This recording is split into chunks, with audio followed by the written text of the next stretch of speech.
어, 3주 만에 다시 뵙죠.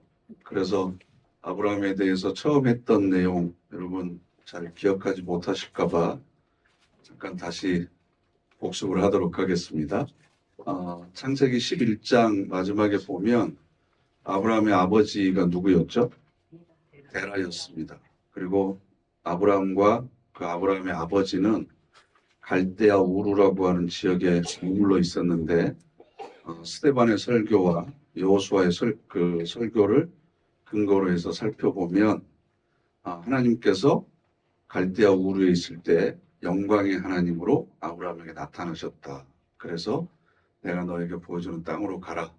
그래서 아버지인 데라가 아들을 이끌고 어디까지 가죠? 하란이라고 하는 지역까지 갑니다. 이때 데라와 아브라함은 여호와 하나님을 알고 있었을까? 이방신을 섬기는 지역에서 이 부자만큼은 혹은 그 가정만큼은 하나님을 믿는 가정이었을까?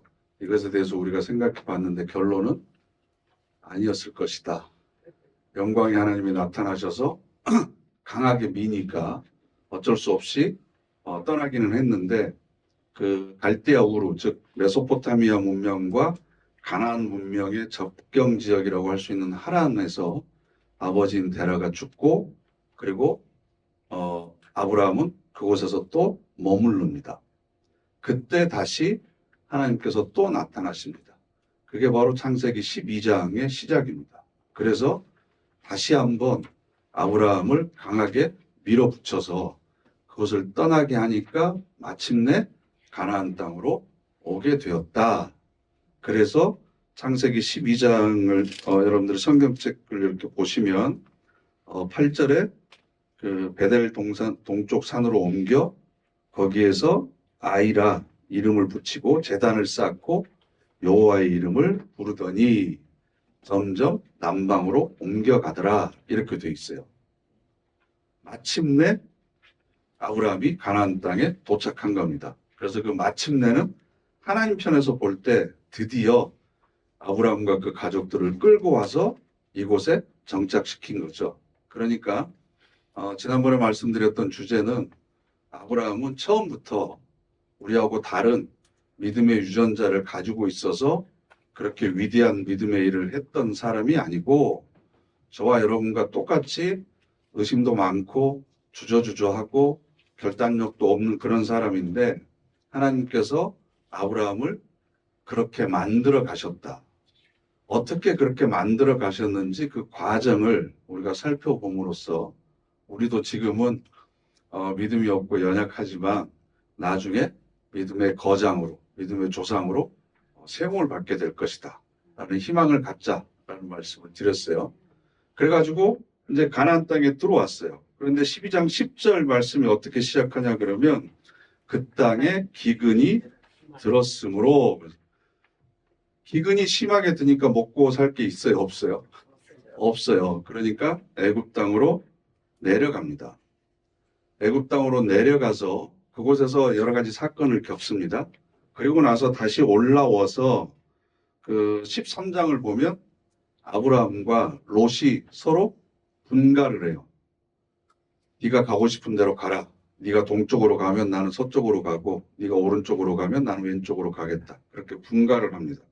그리고 나서 그 14장에 보면 그 지역에 있는 왕들이 전쟁이 일어나요. 그래서 롯이 잡혀가요. 그런데 아브라함이 가서 그를 구출해냅니다. 그래서 12장부터 14장에 있는 내용을 오늘 우리가 함께 살펴보면서 그 의미를 생각해 보려고 합니다.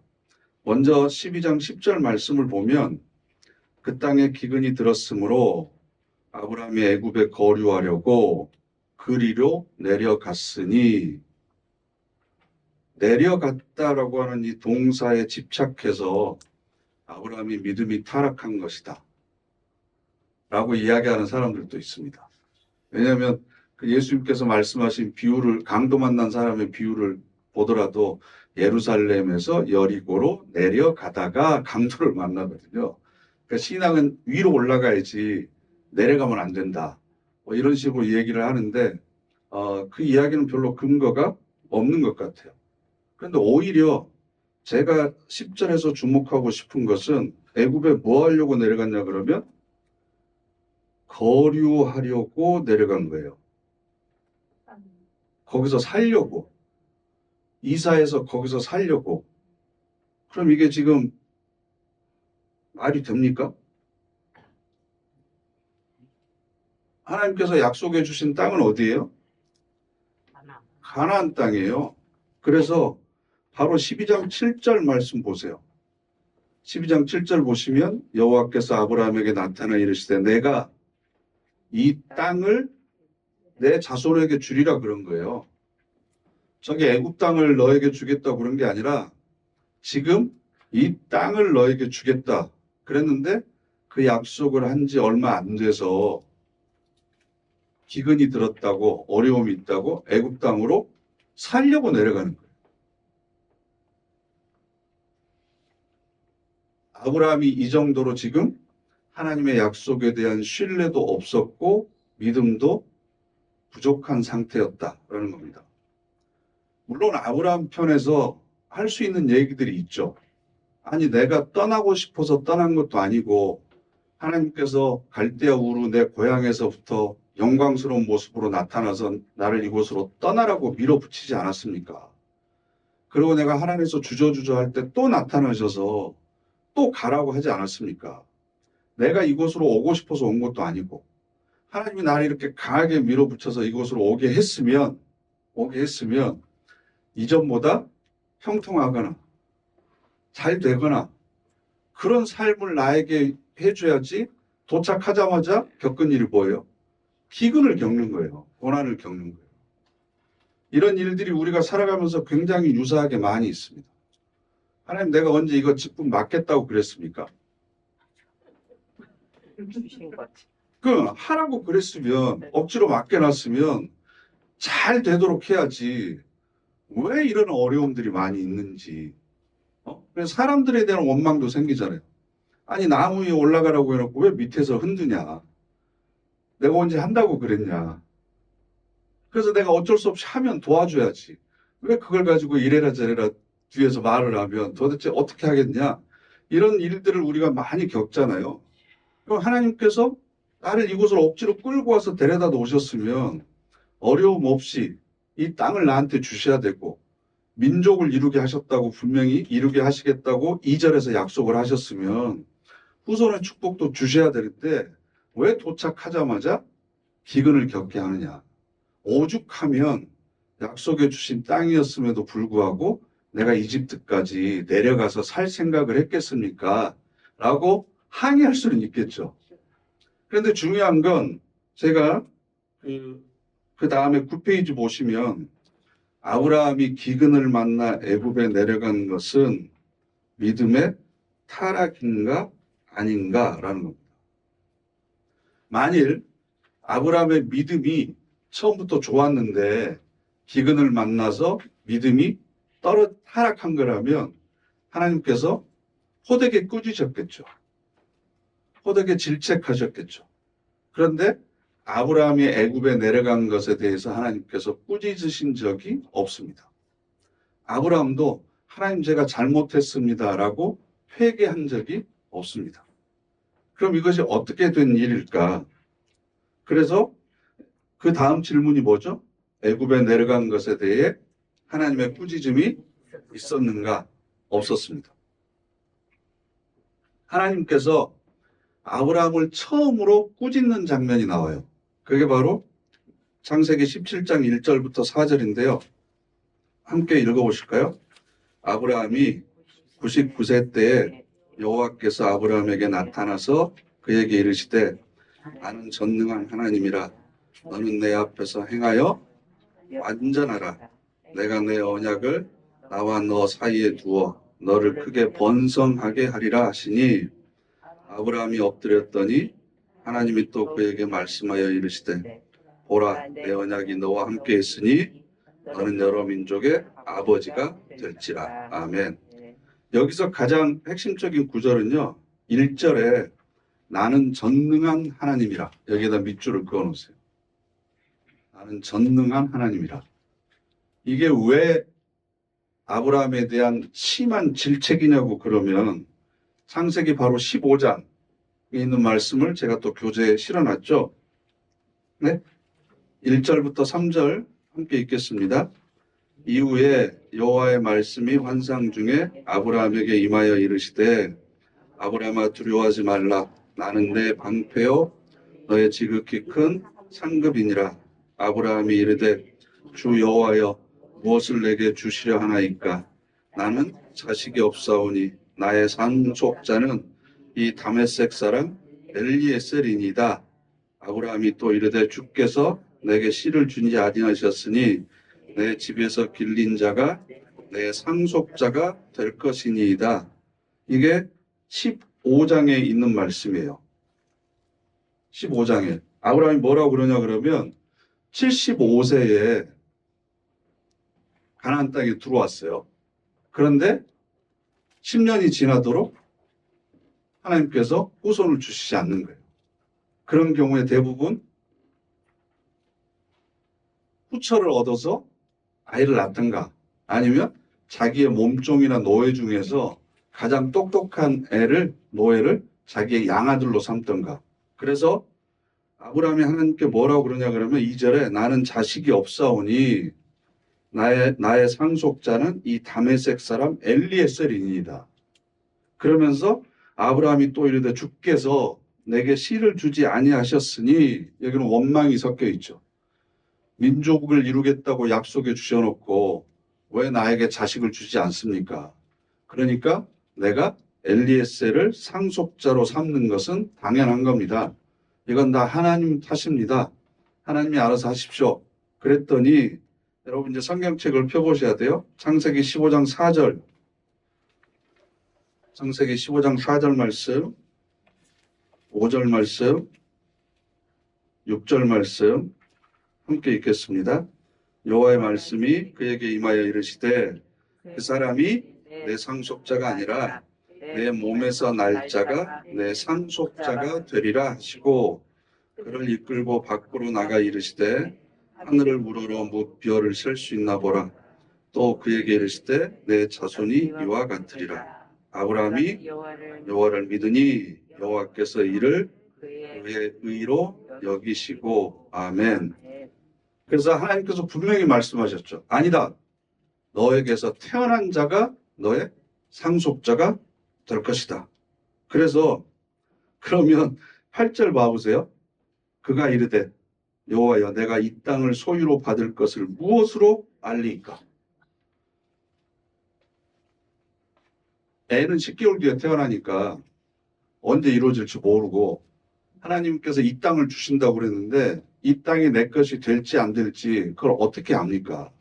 라고 항의를 합니다. 그랬더니 9절에 나를 위해서 3년 된 암소와 3년 된 암염소와 3년 된 순양과 산비둘기와 집비둘기 새끼를 가져와라. 그죠? 그래 놓고 10절에 그 모든 것을 가져다가 그 중간을 쪼개고 그 쪼갠 것을 마주 대하여 놓고 새는 조그마니까 쪼개지 않았죠. 그죠? 솔개가 소하고 암염소하고 이렇게 그 짐승을 이렇게 쪼갠 거예요. 그 정육점 큰데 가보면 돼지 이렇게 반으로 쪼개가지고 이렇게 걸쳐놓은 거 있잖아요. 그 장면을 상상하시면 돼요. 그래서 이렇게 짐승을 쪼개놓으니까 사체가 있으니까 솔개가 내려와서 그걸 먹으려고 내장을. 그러니까 이제 아브라함이 쫓았다. 이렇게 돼 있는데 이게 무슨 뜻이냐 그러면요. 옛날에는 글자가 없었잖아요. 그러면 서로가 한 약속을 뭘로 보증을 해요? 언약이라고 그러죠. 말로 하는 걸 언약이라고 그럽니다. 문서로 남길 수가 없잖아요. 그럼 그걸 누가 보증을 해줘야 되잖아요. 그러니까 어떻게 했냐 그러면 짐승을 이렇게 쪼개서 반으로 이렇게 갈라놓고 약속을 한 두 사람이 그 사이를 왔다 갔다 하는 거예요. 그게 무슨 뜻이냐 그러면 네가 나한테 했던 약속을 안 지키면 이 짐승처럼 쪼개놓겠다. 네? 나도 내가 한 약속을 안 지키면 네가 나를 이렇게 해도 좋다. 이게 살벌한 거예요. 그죠? 그래서 보세요. 해질 때에 아브라함이 잤어요. 그죠? 그랬더니 13절에 여호와께서 아브라함에게 이르되 너는 반드시 알라 내 자손이 이방에서 객이 되어 그들을 섬기겠고 그들은 400년 동안 내 자손을 괴롭히리니 이게 바로 이제 애굽 땅에 내려가서 430년 동안 노예 생활을 하는 거예요. 그러나 14절에 그들이 섬기는 나라를 내가 징벌할지며 그 후에 내 자손이 큰 재물을 이끌고 나올 것이다. 이게 지금 출애굽에 대한 말씀을 하시는 거죠. 그리고 나서 17절 해가 져서 어두울 때에 연기 나는 화로가 보이며 타는 횃불이 쪼갠 고기 사이로 지나더라 이렇게 되어 있어요. 하나님은 자신의 모습을 보여줄 수가 없으니까 하나님을 대신해서 횃불이 그 모습을 상상을 해보면 아마 횃불이 공중에 붕 떠가지고 이렇게 그 사이를 이렇게 지나간 거예요. 그날에 여호와께서 아브라함과 더불어 언약을 세워 이르시되 이거예요. 그런데 여러분 계약은 쌍방이 하는 거잖아요. 그러면 아브라함도 지나가야 되잖아요. 근데 아브라함은 안 지나가요. 하나님만 횃불이 지나가요. 하나님께서 내가 한 약속을 너에게 반드시 이루겠다. 네가 할 건 없다라는 거죠. 네가 어떤 상황이 있든지 내가 이 약속을 지키겠다. 그래서 횃불이 이게 지나가요. 그래서 이렇게 이 언약식, 하나님과 아브라함 사이의 이 언약식을 형상화한 게 결혼식이에요. 우리 지금 결혼식이 서양에서 들어왔잖아요. 신랑과 신부가 서면 이쪽이 신랑 측, 이쪽이 신부 측 이렇게 앉고 가운데로 들어오잖아요. 그러니까 이게 짐승을 쪼개서 반으로 나눠 놓은 거예요. 그걸 형상화한 거예요. 그래서 신랑과 신부가 동시에 들어왔다가 나중에 나가잖아요. 그게 언약한 거예요. 하나님 앞에서. 무슨 뜻이에요? 나를 이렇게 내가 약속을 안 지키는 경우에는 이렇게 나를 죽여도 좋다라는 거죠. 그래서 그 언약을 누구한테 하냐 그러면 하나님한테 하는 거예요. 결혼식을 할 때 성혼의 서약은 하나님에게 하는 거지 둘이 하는 계약이 아니에요. 신랑과 신부가 둘이 하는 계약이라고 생각하면 한쪽이 계약의 의무를 이행하지 않으면 언제든지 이 계약은 파기할 수 있어요. 그죠? 그런데 두 사람이 하는 계약은 사람과 사람이 하는 계약이 아니라 각자가 하나님께 하는 언약이에요. 이해가 되세요? 그러니까 사람이 나눠 놓을 수가 없는 거예요. 남자와 여자가 둘이 합하여 한 몸이 되는 걸 사람이 나눠 놓을 수 없는 게 사람끼리 약속한 게 아니고 하나님 앞에서 약속을 한 거예요. 그러면 이 사람이 어떻게 하든지 나는 내가 하나님 앞에서 약속한 걸 지켜야 될 의무가 있는 거죠.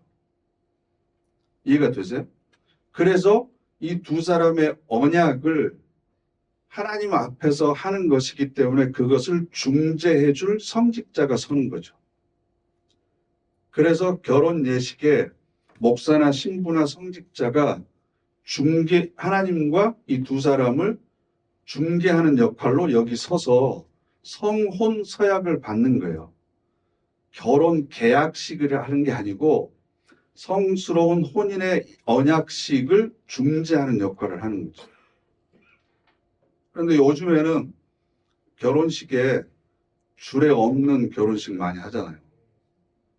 특히 목사가 없는 결혼식.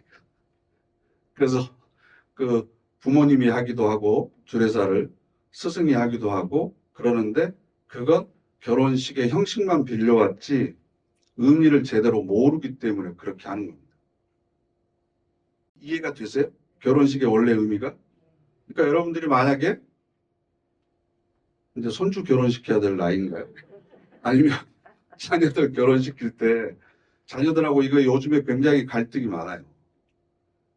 종교색을 띠고 싶지 않고 그래서 뭐 찬송가는커녕 줄에서 하면서 성경 구절 읽는 것도 굉장히 싫어하는 분들도 있고 양가가 기독교 집안이 아닌 경우에는 더 심하기도 하죠. 근데 다른 건 다 양보하더라도 의미를 여러분들이 설명을 해주시면서 서양만큼은 목사님을 모시고 하나님 앞에서 하는 거다. 그것만큼은 꼭 해라. 라고 얘기를 하세요. 아셨죠? 그래서 하나님이 15장에서 별을 보여주면서 땅을 보여주면서 그 약속을 하셨단 말이에요. 횃불로 지나가시면서. 그랬는데 16장에 가면 아브라함이 사레의 여종인 하갈과 동침을 해서 애를 낳아버립니다. 그 애가 그 애가 누구죠? 이스마엘이에요. 이스마엘. 그리고 그 16장 16절 하갈이 아브라함에게 이스마엘을 낳았을 때 아브라함의 나이가 몇 살이에요? 86살이에요. 86살. 그리고 나서 17장에 여호와께서 아브라함에게 다시 나타나시는데 그때 나이가 몇 살이에요? 99살이에요. 산술적으로 계산을 해보면 몇 년의 공백기가 있죠? 13년이에요. 하나님이 아브라함의 불순종에 대해서 13년 동안 침묵하시고 한 번도 나타나질 않으신 거예요. 아브라함의 마음이 어떻겠습니까? 아브라함이 제일 잘한 게 갈 때마다 제단을 쌓고 여호와 이름을 부른 거거든요. 그때마다 하나님께서 응답해 주시고 약속을 확인시켜 주시고 음성을 보여주시고 횃불을 지나가게 하시고 그래서 계속해서 함께 계신 하나님의 존재를 각인시켜 줬는데 이스마엘을 딱 낳고 나니까 13년 동안 하나님이 나타나질 않으신 거죠. 그 기간 동안 기록되어 있지는 않지만 아브라함의 마음이 얼마나 조마조마했겠습니까? 그러고 나서 99세 딱 나타나서 하나님께서 하시는 말씀이 나는 누구라고요? 전능한 하나님이다. 전능한 하나님. 전능하다는 것은 무슨 뜻인 줄 아시죠? 못하실 것이 없으신 하나님이다 라고 이야기하는 거예요. 이게 바로 아브라함에 대한 굉장한 질책이 담겨져 있는 거죠. 이해가 되시죠? 내가 전능한데 내 나름대로 계획이 있고 내 때가 있고 내 방법이 있는데 왜 그것을 믿지 못하고 너는 인간적인 방법으로 종을 상속자로 삼겠다고 그러더니 안 된다고 그러니까 이제는 여종을 들여서 이스마엘을 낳아서 후사를 이으려고 하느냐. 그래서 13년 만에 나타나서 나는 전능한 하나님이다. 이때 아브라함이 얼마나 두려움에 떨었겠습니까? 13년 만에 나타나서 하신다는 말씀이 내가 어떤 하나님인지를 다시 한번 명확히 심어주는 거죠. 이때 아브라함은 하나님이 어떤 분이신지 좀 더 구체적으로 알아가기 시작한 거죠. 쉽게 얘기하면 하나님께서는 아브라함의 믿음 없음과 그런 실수도 자신을 드러내고 믿음을 키워가는 계기로 삼으셨다는 거예요. 아브라함이 믿음이 처음부터 그렇게 우월하지 않았다는 겁니다. 그럼 다시 12장으로 돌아와서 여러분 교재 8페이지를 보시면 기근이 들어가서 내려간 것까지는 좋아요. 우리도 이해할 수 있어요. 그죠? 여러분도 그래서 그 먹고 사는 문제나 주거의 문제 때문에 교회 멀리로 막 이렇게 이사 가시잖아요. 그러니까 충분히 그럴 수 있어요, 양문사님. 근데 이해를 해요. 근데 거기서 무슨 일이 있었냐 그러면 애굽 사람이 볼 때에 이 사례가 11절 하반절에 아리따운 여인이라 얼마나 아름다웠는지 아브라함과 사례의 나이 차이는 10살 정도로 이야기합니다. 그러면 아브라함이 75세 떠나서 가나안 땅에 들어왔잖아요. 그러면 사례의 나이는 65세예요. 근데 65세인데 사람들이 보기에 너무나 아리따워가지고 아내로 삼고 싶어서 이때 당시만 하더라도 힘을 가지고 있는 권력자는 자기가 원하는 여자는 대가만 지불하면 언제든지 내 여자로 삼을 수 있어요. 가족들이 동의하느냐 안 하느냐는 중요하잖아요. 근데 만약에 결혼을 한 여자다. 그럼 어떻게 하겠어요? 남편이 없는 여자로 만들면 되잖아요. 그러니까 남편을 죽이는 거죠. 뭐 이렇게 놀라세요? 다윗도 그랬는데. 그러면 합법화 되는 거예요. 그건 간음이 아니거든요. 그러니까 아브라함이 12장 보시면 12장 12절에 애굽 사람이 그대를 볼 때 이르기를 이는 그의 아내라 하여 나는 죽이고 그대는 살리리니 누이라고 그러자, 여동생이라고 그러자 그럽니다.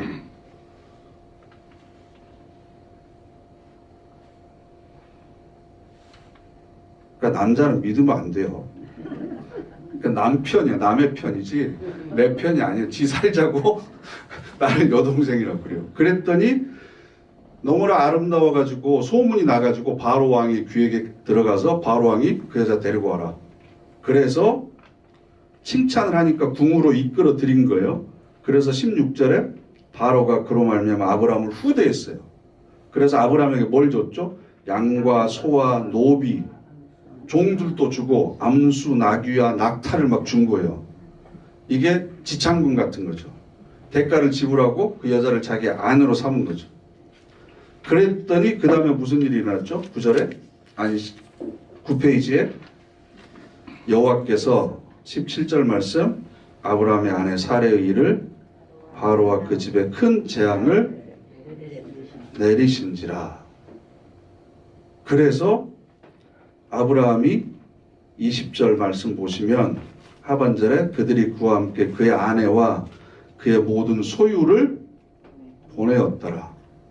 만일 애굽으로 내려간 것이 믿음의 타락이라고 한다면 하나님께서 아브라함을 꾸짖거나 벌을 주셔야 되는데 내려간 것을 통해서 오히려 더 많은 재산이 늘어나잖아요. 오히려 복받은 거죠. 세상적인 기준으로 이야기를 하면. 그래가지고 다시 가나안 땅으로 올라와요. 아니 반갑까지는 아니고 그렇게 얘기하니까 좀 제가 남자로서 좀 저도 근데 아무튼 뭐 그게 그거죠 뭐. 아무튼 그렇게 된 거예요. 근데 아브라함이 나중에 한번 또 그래요. 아주 그래요. 아무튼 제가 할 말이 없네요.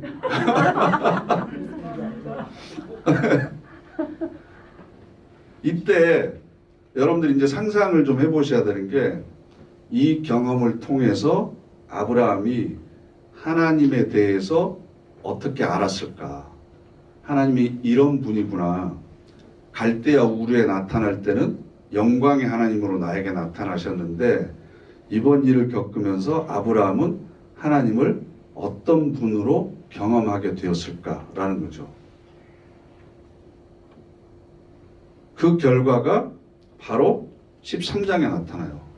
돌아오자마자 롯하고 아브라함이 헤어집니다. 8절부터 함께 읽어보시죠. 아브라함이 롯에게 이르되 나나 너나 내 목자나 내 목자나 서로 다투게 하지 말자. 내 앞에 온 땅이 있지 아니하냐. 나를 떠나가라. 내가 좌하면 나는 우하고 내가 우하면 나는 좌하리라. 이에 롯이 눈을 들어 요단 지역을 바라본즉 소알까지 온 땅에 물이 넉넉하니 여호와께서 소돔과 고모라를 멸하시기 전이었으므로 여호와의 동산 같고 애굽 땅과 같았더라. 그러므로 롯이 요단 온 지역을 택하고 동으로 옮기니 그들이 서로 떠난지라. 네. 자원해서 야 우리가 재산이 많고 거느리는 사람들이 많으니까 서로 우물 가지고 다툰다. 땅이 좁다. 그러니까 우리 분가하자. 그래서 롯을 떠나보내요. 지금 우리 시대에는 충분히 그럴 수 있는 일이라고 생각되지만 이 고대 사회에서는 자기를 보호해 줄 만한 어떤 법적인 장치가 있는 게 아니에요. 그리고 우리가 이 부족 사회, 씨족 사회예요. 나중에 소돔과 고모라 무슨 왕들이 9명의 이름이 쭉 나오는데 부족들이 모여서 만든 나라의 왕들이거든요. 그러니까 나에게 있어서 혈연이나 친족은 한 사람이라도 더 있어야만 내 가족과 내 자식들을 보호해 줄 수 있는 수단이 더 늘어나는 거예요. 그러잖아요. 그래서 사람들이 예를 들어서 이씨 부족과 저쪽에 사는 김씨 부족이 서로 동맹을 맺어요. 그래가지고 하나의 나라가 되는 거예요. 그래서 왕을 뽑아서 그래 이번엔 네가 다스려 이렇게 되는 건데 지금 가장 자기하고 가까운 혈육인 조카를 떠나보내는 것은 자기 스스로를 위험에 빠뜨리는 그런 행위라고요. 그럼에도 불구하고 아브라함은 조카 롯을 떠나보냅니다. 도대체 이런 배짱이 어디에서 생겼을까라는 겁니다. 어디에서 생겼을까? 그리고 롯의 재산이 이렇게 늘어난 게 롯이 노력한 게 있어요? 권사님 말씀대로 내가 아내를 루이라고 속여가지고 이집트에서 바로 왕이 이렇게 나한테 준 건데 그럼 내가 얻은 거잖아요. 어쨌든. 그럼 그거 있는 것 중에 너 조금만 가져 이럴 수도 있는데 다 가지고 떠나라고 그러거든요. 이 배짱이 어디에서 나왔는가? 그리고 롯이 떠난 곳이 하나님의 동산 같았다. 소돔과 고모라가 멸망하기 전이니까 굉장히 비옥한 곳이었단 말이에요. 더 좋은 곳을 양보해줘요. 물론 어른으로서 당연히 그래야지 그 생각을 할 수도 있겠지만 대신 자기는 척박한 땅으로 간다고요. 이럴 수 있는 호기를 부릴 수 있는 근거가 무엇일까라는 거죠. 그 다음에 이제 14장 보세요. 14장 11페이지 함께 읽겠습니다. 당시에 시날 왕 아므라벨과 엘라살 왕 아리옥과 엘람 왕 그돌라오멜과 고이방 디달이 여기 몇 나라예요? 시날, 엘라살, 엘람, 고임 이 네 나라죠. 네 나라가 연합군을 형성을 한 거예요. 그 다음에 2절 소돔 왕 베라와 고모라 왕 비르사와 아드마 왕 시납과 스보임 왕 세메벨과 벨라 곧 소알 왕과 싸우니라. 4개의 나라와 5개의 나라가 합쳐져서 지금 서로 주도권을 가지고 전쟁을 해요. 그 배경이 14장을 좀 더 자세히 읽어보시면 알 수 있습니다. 그런데 롯이 떠났잖아요. 그래가지고 어느 동네로 가요? 소돔과 고모라 지역으로 가요. 롯이 살던 곳의 연합군이 안타깝게도 집니다. 그래서 롯과 그의 가족이 포로로 잡혀가요. 모든 가축들과 재산도 전부 다 빼앗겨 버립니다. 그러니까 아브라함이 어떻게 하냐 그러면 여러분 14장 말씀을 잘 읽어보시는데 그 14장 14절 말씀을 보면 아브라함이 그의 조카가 사로잡혔음을 듣고 집에서 길리고 훈련된 자 318명을 거느리고 단까지 쫓아가서 얼마나 그때 아브라함이 부자였냐 그러면 훈련된 사람들만 318명이면 남자 종들만 318명이에요. 그럼 여자들도 그 정도 있었다는 거죠. 늙은 종도 있었겠죠. 애들도 있었겠죠. 그럼 적어도 종들만 해도 1000명이 넘을 정도로 굉장히 지금 한 집, 그 부족을 크게 이루고 있었던 거예요. 그런데 318명만 가가지고 15절 보시면 그와 그의 가신들이 나뉘어 밤에 그들을 쳐부수고 다메섹 왼편 호바까지 쫓아가 모든 빼앗겼던 재물과 자기의 조카 롯과 그의 재물과 또 부녀와 친척을 다 찾아왔더니 그래서 찾아와서 돌아오는 길에 살레망 멜기세덱을 만나가지고 11조를 드려요. 도대체 아브라함이 무슨 배짱을 가지고 4개의 부족 국가가 연합한 그 연합군을 단 318명을 가지고 가가지고 특공대를 조직해서 급습해가지고 이 롯을 꺼내올 수 있었는지 이게 놀라운 변화가 있었던 거예요, 사실은. 그래서 여러분들 교재 12페이지를 보시면 창세기 12장 17절부터 20절까지 있는 말씀을 다시 기록을 해놨습니다. 다시 기록을 해놨습니다.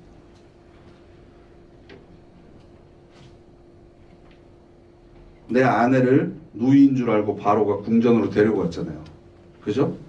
데리고 갔으면 가만히 있었겠어요? 첫날 밤을 치르려고 했겠죠. 그때 하나님이 나타나신 거예요. 나중에 여러분 이삭을 낳기 전에 멜기세덱한테도 자기 아내를 누이라고 속여요. 그래서 멜기세덱이 가서 동침을 하려고 하니까 하나님께서 나타나셔가지고 너 지금 이 여자하고 만약에 잠을 잘못하면 너와 너의 모든 가족을 내가 쓸어버리겠다. 굉장히 하나님께서 무서운 심판의 말씀을 하시니까 깜짝 놀라가지고 그 다음날 아브라함을 불러가지고 자초지종을 설명하고 너 왜 그랬느냐 뭐 이런 얘기가 나오거든요. 이거하고 똑같은 내용이에요. 그때 당시에 바로는 파라오입니다. 파라오. 이집트 제국의 왕입니다. 이집트 제국의 왕이었고 신의 아들이에요. 태양신의 아들. 그래서 신격화된 인물이에요. 우리가 생각하는 그리스 로마 제국보다도 더 훨씬 고대에 막강한 권력을 가지고 있었던. 그래서 그 피라미드 같은 거 여러분 우리가 텔레비전으로 보잖아요. 거기 성지순례 다녀오신 분도 계시겠지만 그 제국을 이루고 있었던 왕이에요. 이 바로의 한마디면 사람 목숨은 우스운 것일 뿐만 아니라 한 나라의 운명도 왔다 갔다 할 정도로 지상 최고의 권력을 가지고 있는 사람이 바로입니다. 그런데 도대체 내가 믿는 하나님이 어떤 분이길래 바로가 꼼짝도 못하고 야야 너 얼른 아라고 가족들 데리고 여기서 떠나라고 했느냐. 이때 아브라함은 깨닫는 거죠. 나를 이곳까지 데려오신 하나님이 바로 이런 분이구나. 이런 분이구나. 이런 능력을 가지고 있는 분이구나. 그러니까 돌아와서 재산이 많이 늘어나고 잘 되더라도 자기의 걱정을 안전에 대한 걱정을 하지 않는 겁니다. 왜? 바로도 꼼짝 못하게 하신 분이 내 하나님인데 롯이 있다고 해서 롯과 그의 종들 뭐 수천 명이 있다고 해서 내가 안전해지고 그들이 떠나가면 내가 위험해지고 그런 문제는 아닌 거예요. 그러니까 과감하게 양보하는 거죠. 네가 더 좋은 땅 찾아서 가라. 사람의 부요함이라고 하는 것은 인간의 노력에 의해서 결정되는 게 아니다. 하나님께서 내가 그렇게 실수했음에도 불구하고 더 많은 것으로 채워주시지 않았느냐. 하나님이 복을 주시는 게 중요하지 비옥한 땅을 차지하는 게 중요한 게 아니다. 그래 좋다. 너 그쪽으로 가라. 양보할 수 있는 거예요. 4개의 나라 연합군이 롯을 데리고 갔어도 318명을 가지고 쳐들어갈 수 있었던 배짱이 어디 있겠어요? 이집트 제국의 왕도 황제도 꼼짝 못하게 하는 능력을 가지신 분이 내 뒤에 계신다. 그분이 내 하나님이다. 그럼 뭐가 두렵고 무섭겠습니까? 이게 바로 아브라함의 믿음이 성장해 가는 과정이라는 거죠. 그래서 믿음은 마지막에 믿음과 확률의 차이점에 관해서 기록을 해놨는데 믿음은 확률이 아니다. 믿음은 하나님께서 우리 삶 속에 들어오셔서 우리의 사건들, 우리가 만나는 여러 가지 문제들을 직접 개입하시고 간섭하시는 거예요. 우리가 잘한 일들 뿐만 아니라 우리가 어렵고 힘든 일들 많이 있잖아요. 그런데 우리가 당하는 어렵고 힘든 일들 곰곰이 생각해 보세요. 냉정하게. 그러다 내가 잘못한 거죠. 내가 자초한 게 많이 있는 거죠. 물론 이유를 알 수 없는 고난도 많이 있지만 내가 성급해서 내가 욕심을 부려서 내가 말을 실수해서 내가 하나님의 때를 기다리지 못해서 그래서 잘못한 일들도 많이 있다고요. 그런데 그런 일을 가지고 하나님께서 우리에게 징계하시고 버리시는 게 아니라 아브라함이 애굽에 내려갔다고 야 내가 너 잘못 봤다. 다른 사람 택해야 되겠다. 버리신 게 아니라 그 실수까지도 간섭하셔서 자기가 어떤 분이신지를 드러내시고 아브라함의 믿음을 세상의 그 어떤 권력과 부요함도 부러워하지 않을 만한 사람으로 담대하게 지금 키워나가고 계신 거죠. 이해가 되시죠? 그러니까 믿음이라고 하는 것은 인격적인 만남이다. 하나님을 우리가 인격적으로 경험하는 거다. 뭘 통해서요? 내 삶의 사건들을 통해서. 내가 지금 겪고 있는 일들을 통해서. 그 속에 하나님께서는 간섭하셔서 합력해서 선을 이루어 가신다. 내 잘못과 내 실수로 자초한 그런 어려움이라고 하더라도 하나님께서는 그 문제를 해결하는 과정을 통해서 나를 단련시키시고 나를 키우시고 그래서 마침내는 아들까지도 100세 얻을 아들까지도 하나님께 드릴 수 있는 믿음의 소유자로 바꿔놓으신 거죠. 그러니까 아브라함을 보는 것이 아니라 아브라함을 그 정도 수준까지 만들어내신 하나님을 봐야 되는 거예요. 하나님을. 아브라함을 높이 치켜 세우면서 나는 아브라함과 다르니까 이 정도도 돼. 이게 아니고 그런 아브라함을 하나님께서 이런 사람으로까지 만드셨다면 현재 이 정도에 있는 나도 언젠가는 영적인 거장으로 믿음의 거인으로 나를 키워나가실 것이다. 계속해서 약속을 확인시키시고 여러 가지 방법으로 다시 한번 상기시키고 기억하게 하시고 그러시면서 아브라함을 이렇게 끌고 가시듯이 여러분들과 또 여러분의 사랑하는 자녀들을 하나님께서는 지금의 단계보다 더 높은 믿음의 단계로 끌고 가실 것이다. 이 믿음을 가지고 지치지 않고 포기하지 말고 끝까지 이 경주를 완주하는 저와 여러분 되시기를 간절히 바랍니다. 기도하겠습니다.